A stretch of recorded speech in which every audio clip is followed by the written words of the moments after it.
राज्यातल्या 1,00,000 शेतकऱ्यांच्या शेतात AI वापराचा प्रयोग केला जाणार आहे।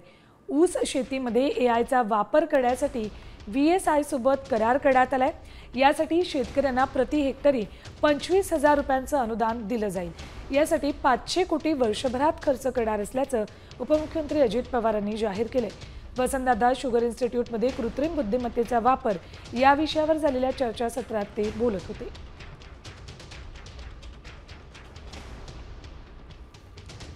या प्रयोगाबाबतचे काही महत्त्वाचे मुद्दे आपण बघूया ग्राफिक्सच्या माध्यमातून।